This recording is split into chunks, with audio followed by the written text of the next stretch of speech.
Well, good morning, Kicksters. Welcome back to the Morning Kick. This is the Tuesday edition, and we're going to be very shortly having a look at the issue of recruitment and what it means for the workforce, both for employers and for employees, talking to Michael Rubio from 720. Now, one of the things I wanted to just remind you that you can actually make comments, whether it's in Facebook or in YouTube. So if you're watching on Facebook this morning, please jump in, make a comment. And to all the people that are watching on replay, great to have you along. Let's say hello to Michael this morning. He's just about ready for his second shot of caffeine. I'd like to know how big those shots are, Michael. Understand you're into a bit of latte art as well. So you've been getting up and getting a bit creative already in the morning. Very true. Yeah. Thanks. Good morning, Andrew. Just do a quick little coffee brag. I'm ready to go. Oh, that's good, mate. That's talent. There you go. And when you can do that for yourself, you know that you're important, which you are. So thank you for joining us. Now, you've been involved in a variety of roles over the years, and I understand that you've had kind of that social side of things, but now you've got involved with 720. You're a career advisor, and a lot of people really do need that kind of advice from time to time. Sometimes we hit a fork in the road. Sometimes we really just want to know, are we fulfilling our full potential? Tell me what drew you into being a career advisor with 720. Yeah, sure. As you mentioned, a lot of my career's been with helping people in the social space and the ministry space. So I used to work in high schools, counselling teenagers, and dealing with church groups and supporting people through crisis situations and just struggling situations. I think for me, I've always enjoyed really helping people. And after doing that for quite a long season, I really wanted to stretch my, stretch my scope out and help professionals dealing with, day-to-day struggles. But career is such a huge thing in so many people's life. People's job is so important. So when you're out of work or you're struggling to progress in your career, or you're just feeling a little bit lost, it has a huge impact on not just yourself, but your whole family and your whole community. So I really enjoy the work that I'm able to do in helping people to level up their career, helping people to find new work that's satisfying and fulfilling. So yeah, it's been a great change. It's amazing when you look back on life, you generally find that there's a lot of life milestones that surround family and family events. And then second coming behind it tends to be milestones to do with our work environment. Now, COVID-19 definitely has stirred the pot of this year. And I can imagine that there are employers in all sorts of industries dealing with employment in different ways. Can you give us a bit of a sense of what you're hearing within the recruitment industry? I can imagine that some industries like events and hospitality are really up in the air, but what else is happening out there? Yeah, definitely. It's had a huge impact on recruitment, but just business in general. And I think that's where the flow-on effect has really affected recruitment. We work a lot with advertising industry and agencies, and we've seen a flow-on effect, I guess, from there. Initially, back in March, when everything kind of hit, I think that's when the big panic kind of hit, and everyone just slammed on the brakes, screeched halt to everything. Let's stop spending. Let's just try and see initially how long the storm's going to be, how severe the storm's going to be, and just try and close our doors and batten the hatches and keep everything just afloat for the next couple of weeks or months, however long this will be. I think now things are really starting to warm up. So I'm really hanging out for the Queensland borders to be open. I think that'll be great. I think Queensland's been hit quite hard. We're a big tourism country, a big tourism state.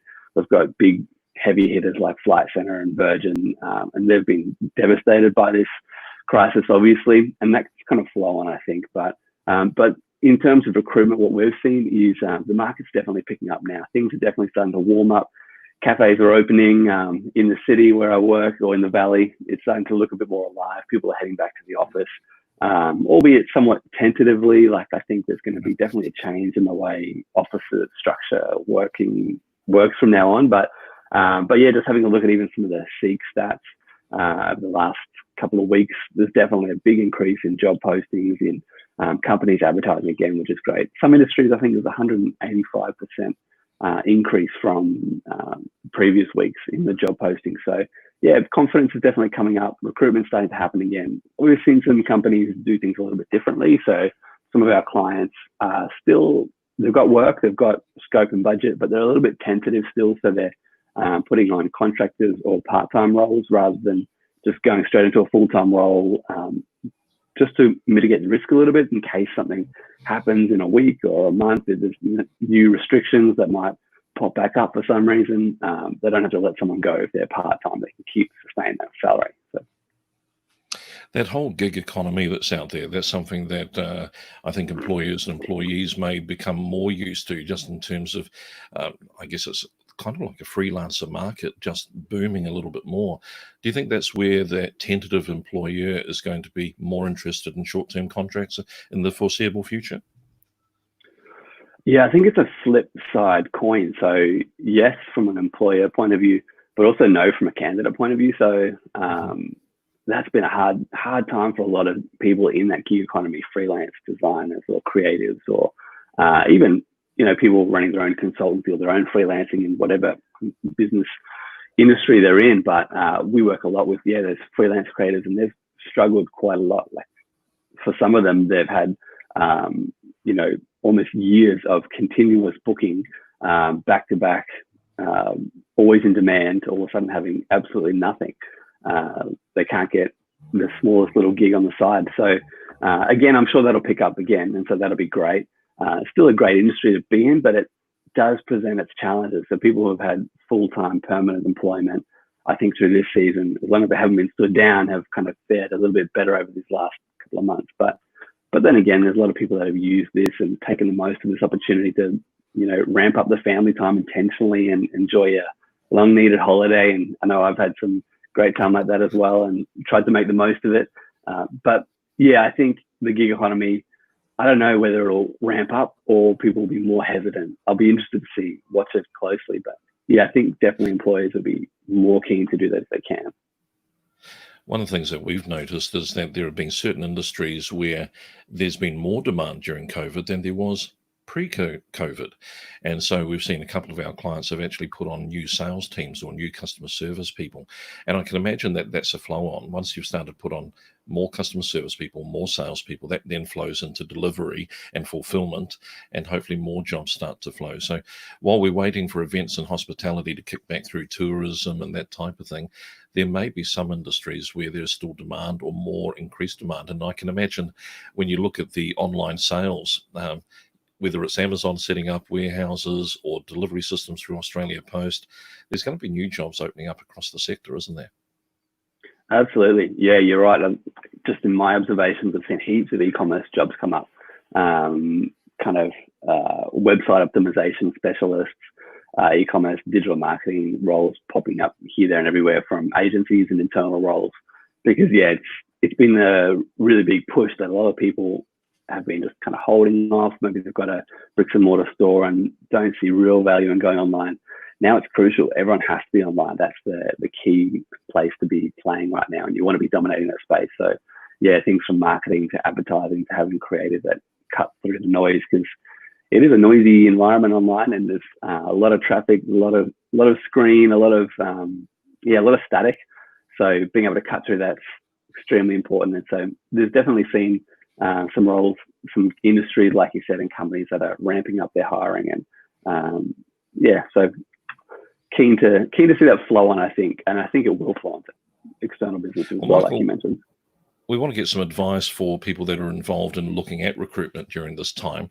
And if you're wanting to get in touch with Michael and find out more about the services that his organisation can offer, you can go to 720.com.au, and you'll be hit by this mesmerizing, if not hypnotic, set of waves on their website where they talk about they're using insights to get the right people for you.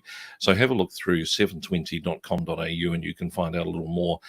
Michael, when recruiters are coming into this space, I should say employers coming into the space looking to find the right people, if they haven't used a recruitment agency before, can you describe the process of how you work with an employer to find the right people for them?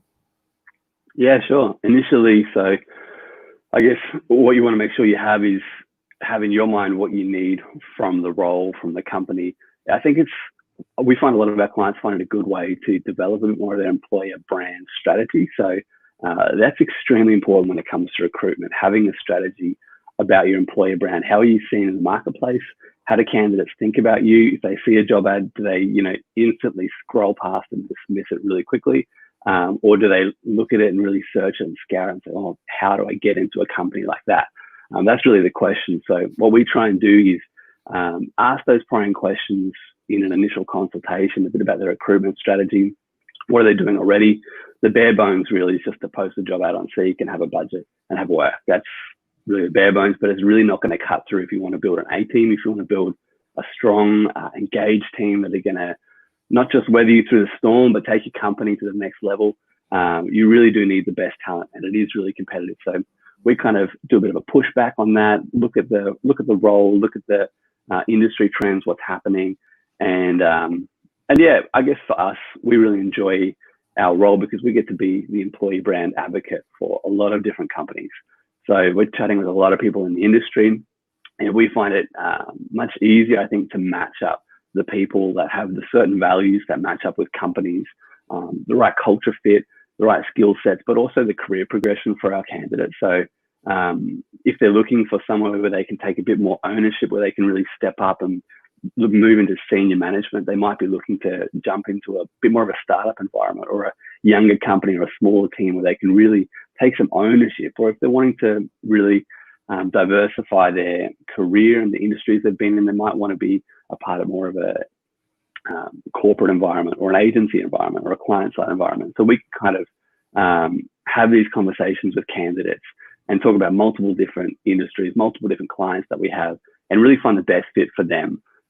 From a company point of view, I think it makes sense when you've exhausted your options. So, maybe you're looking for someone, you've posted a job ad, and just, you hit crickets. Or maybe you've got the opposite where you're just getting flooded with baristas. You're posting an e-commerce ad or something, and all the baristas, all the events people are all trying to get into your inbox. We can really help cut through that noise. So the process changes from roles to roles, but look, we tailor that process around what works best for the candidates or best for their clients. It's really interesting. I think a lot of people see the recruitment industry as I just go to you with my list and you give me a list and somewhere we match it up. But you're actually becoming an advocate and a publicist almost for the employer brand and helping discover the hidden gems that would make people be attractive to working with that company. So easy to look at the salary, the hours, and the job description and miss many of the other decision-making issues that people are actually looking for in a job environment. Absolutely. Yeah. And I think too, like after working with clients, you understand them and you know straight away. So you can tell a candidate, honestly, you're not going to enjoy that company. Like they're a great company, but it's not the right fit. Or on the flip side, we can tell them about companies they never would have heard about previously because maybe, the best talent out there isn't, they don't have all the Seek settings, all the notifications, all the LinkedIn reminders, because usually they're the opposite of getting poached by companies on the day-to-day. So they won't see your job ad. They won't see your post on LinkedIn, most likely. But in a conversation with someone like ourselves, we can kind of direct them to, hey, this company is small. They're not very well known, but they could be exactly what you want for the future. No, I like your thinking. Let's just have a talk about another initiative that you're involved in at the moment, and that is the future of work. Now, we had Petra Zink on the Morning Kick just a little while ago, and she was telling us about this, but maybe you can take us a little bit deeper. So we've got the future of work campus.online. Let's bring the domain name up here so we can actually have a look at it. Can you tell me your involvement and what people will find here? Because I know that a lot of companies deal with professional development, and this may be an answer for some. Yeah, absolutely. So definitely Petra Zink's the brainchild of this, and so helping work with her at the moment from a kind of community management point of view. But I'm excited about this because I think what we've seen with the recent COVID-19 crisis is companies' ability to pivot and stay agile it's really struggled with a lot of industries, a lot of companies. Things like working from home. How do you actually manage that?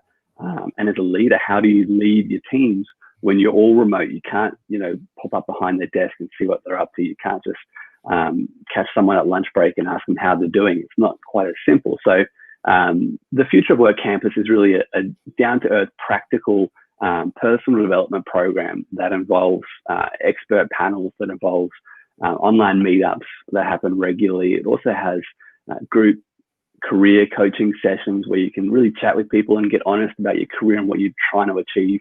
And it's got an exclusive community, LinkedIn online community, where you can bounce ideas off people, get support for different questions. if you're going in for a big kind of salary review or performance review, you can get support from people to give you advice on how to handle those things. So it's all about working for the future, keeping your career agile, and it's a bit more of a personalized personal development platform. So I guess it works if you're just yourself like me. I love exercise, but I hate going to the gym. I love having someone who, at my gym, I've got a South African ex-world champion boxer who yells at me and tells me to get down and do burpees, get down and do push-ups. There's no yelling, but I need that kind of motivation from external sources to help me really push myself to get the most out of myself. I've got a boxing bag downstairs, and in the last couple of months, I've used it maybe 3 times. So for my career, something like this is perfect. It helps push me regularly, helps keep me accountable, helps connect me to the best people and experts in the industry, and gives me a community to share that with. So yeah, that's a bit about the future of work. So we're launching on the 1st of July. Yeah, so it's a couple of weeks away. So exciting times. Brilliant. Well, go to the website and you'll be able to find out more or express some interest in what's coming up with the Future of Work campus. Michael, in these times, there are people that are going to be in the process of career changes. Either their employment situation has changed and they're out looking for new opportunities. Maybe even employers that know friends, relatives, family who need some advice. Can we talk about the recruitment process? How does somebody looking for work get in touch with a recruiter? And what do you need from us? How do we best present ourselves? Because we hear kind of mixed messages. Tell me about your 10, 15, 20-year career, but do it on one page because you've got to have a summary. Actually, what's the best way to get in front of a recruiter? Yeah, look, it is tricky, and I think each kind of company handles things differently. If my advice would be to try and find someone that you can connect with on a personal level. Definitely send an email, send a job application, but that's the lowest kind of level that you can possibly engage with a recruiter or a hiring manager on. My encouragement is try and get personal, because like you said, how do you fit who you are on a one piece of paper? You can't really do it very well.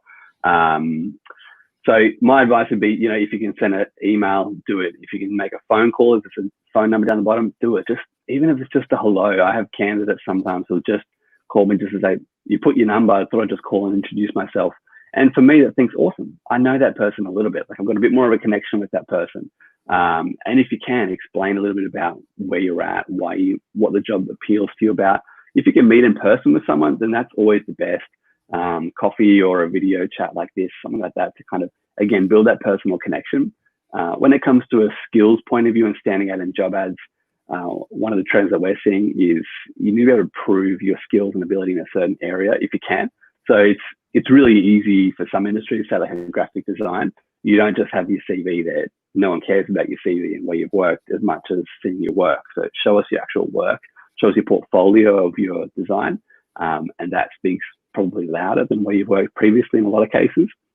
So depending on what industry you're in, you can actually do that too. Set up a case study page, set up a portfolio page. If you're in digital marketing, you can showcase some of the campaigns you've run that have worked really well. If you're in account management, you can talk a bit more about some of your client experiences. So it does depend, but if you're being pushed by a recruiter to simplify your CV down to one single page, that's because they know you're only going to get 5 seconds of someone's eyeballs on that. So you've got to just do the best you can with that one page. But if you've got all this other great info that you want to be able to share, put it in a case study or a portfolio or something like that. It's also a good way to follow up with the recruiter. So maybe you click submit on a Seek ad or something like that. If there's an email, if you can find out their email, send them a follow-up and say, hey, I couldn't actually attach this case study that I've got. I'd love to share this with you, and I'd love your feedback. The other thing I'd say is always ask for feedback if you can. If you're in the job application process and, candidate experience is really important. Not everyone does that great. A lot of people, the majority of people leave people hanging, and you apply and you don't hear anything. And you just, pass on and keep on going with your life. But what I would encourage you to do is try and get some feedback. People don't usually like telling people no. They don't, it's very rare that you get a phone call and say, sorry, you didn't get the job. No one likes to do that. But if you call up someone, you can ask, you say, hey, I'm just wanting some feedback on my application. You're not asking, did I get the job, yes or no? People hate that. But if you ask, I'd love some feedback. I sent through my CV a week ago. Can you share with me any tips, pointers? people love giving feedback, and they love being able to feel like they're helping you as well. So those are some tips, some pointers. If you're working with a recruiter, sometimes it can make the process a bit easier because it gives you a buffer between the client and yourself. So you're not going into a high pressure interview. You kind of get to hear a bit more about the company before you actually meet them face to face. Hopefully the recruiter can help guide you and maybe even train you, coach you a little bit on what best to do, even feedback on your presentation, how you're explaining your best value add, things like that. So yeah, I think whether or not you end up going with a recruiter, yeah, it's always good to catch up with someone and just get their feedback as well. A summary of what you've just said there, which I think is absolutely brilliant, is don't just send an application, engage with the recruiter, talk to them, look for feedback. And simply, if you're just sending missiles and hoping that one of them gets on the target, you're probably missing an opportunity to actually discover more about yourself and the positions that you're seeking. Michael, let's finish off by actually talking to the employers with some tips that they can do before they come to see a recruiter. What are some of the preparation things that would make the engagement or the experience of working with a recruitment agency the best type of process for getting a new employee? What do you need from us? What can we prepare? Yeah, great question. Look, first off, I'd say anyone that's listening to this, engage with this. This is the most important thing about your whole business. Whatever industry you're in, your people are your goal, your treasure. So, whether you use a recruiter or not, make sure you're engaging with this process well of building your staff team, looking after your staff, engaging with your current staff because they're your best employee advocates. But when it comes to engaging with a recruiter, if you're looking for a specialist role that, it's just not easy to find the right people sometimes for these really technical specialities, I'd say have a good think about your company and what sets you apart. Look at your competition, but look at things like your why, like your business why. Why are you in this business? Because I can guarantee you, if you're working with a recruiter and you can get them to love your business and get fired up and passionate about what you're doing, they're going to work so much harder for you. They're going to love working for you. They're going to really sell your company to all of their database, all of their candidates. I've had that before where I've met with just a random client I haven't heard before. They're small time, but they sold their vision to me, and man, I was their advocate. I was pushing them forward in the industry. Everyone that I talked to, even people that didn't necessarily apply for the job. So think about that, your purpose behind the business, because you need more than just a job ad and a budget for the moment. I think have a think about contingency plans. I think at the moment, stability is quite important. Planning for worst case scenarios. What happens if a key client leaves? Worst case scenario, you don't want to put someone on and let them off. Think about what your recruitment process looks like, and is it candidate centric? Does it put the user first, or is it just catering to your convenience? Speed can be quite an issue at the moment, I think, in how fast you move, or how fast you move your candidates through from initial application through to pre-screening interview, final interview, technical test. I've seen some companies that probably don't do that very well, and they miss out on really good talent because they have a really drawn out process. Hiring is very important. You don't want to make a bad hire or a quick hire, a reflexive hire, but at the same time, you don't want to draw it out so long for someone that's already in a job, and you're asking them to do a phone call, then you're asking them to do a meeting with the recruiter, then you're asking them to do a meeting at their office, then a second round interview, then a technical test, then a culture test before they even get an offer on the table. There can be, some companies demand close to 3 full working days worth of pre-stuff before you even get the job while someone's still working. It's not really realistic. I think you may be missing your best candidate who's already in demand. Yeah, absolutely. It happens far too often, unfortunately. But think about your process. What does that look like? And again, I'd say think about the investment of your people. It's crucial. It's not something that you want to skimp on. Recruitment fees, they can be a bit of a pain, but I think at the moment too, everyone is adapting and flexible. So especially in the recruitment industry, if you talk with someone, you might have had a previous experience with a recruiter. I'll just say, look, what can you do? Can you help us with a payment plan, or can you help us with a bit of negotiation on the fees potentially? I think those kind of discussions are proven at the moment, and most people are open to have those. But apart from that, I'll just really try and think about the potential of the addition of the person that's coming into your team. If they're going to be making your business a ton of money, then it's worth the investment. It's worth the investment in the recruitment fees, but also when their salary might be a bit higher than you had in your mind originally. But at the end of the day, if it can help your business grow, then it's definitely worth it. Michael, it's been an absolutely brilliant session. And I think the thing that we get to take away from both sides of the conversation is engage in the process. For the employer, this is a possibly career-defining decision. So don't treat it lightly and put your best foot forward and engage with the recruiters. And for the employer, if you're going to get the very best of the best to make your team grow, to make your business grow, and understand the goal that is your people or are your people, then certainly you've got to engage as well. Really appreciate having you on the Morning Kick. We'll make sure that we've got all the details in both the Facebook and YouTube descriptions so that people can engage with you at 720 and the Future of Work campus. Thanks very much, Michael. Awesome. Thanks so much, Andrew. So there we are. That was a great session looking at the whole issue of recruitment at a very timely situation. We hope that you got something out of it, and please feel free to share the video with your friends. Send it to them via YouTube or Facebook. Get them involved with Excite Media, and you can find out more about our Business Thrival plan. Remember that you can go along to excitemedia.com.au, and you'll find all the details here. Nice and easy to get to. And one of the things I would encourage you to have a look at is our blog. We've started putting up transcripts of some of the Morning Kick episodes so that you can catch up and even read through some of the advice. The session we had with Stephen Lewis on copywriting was absolutely brilliant. So that's another one to have a look at. Well, I hope that you'll be back for the Morning Kick when we are looking at social media this coming Thursday. How do you make social media work in business? Some of us feel that social media might be just a time distraction, but what if it can help grow your brand awareness, bring in the right fit clients? And we'll be talking to Carolyn Ferrando about social media in business this coming Thursday. Look forward to seeing you then on the Morning Kick.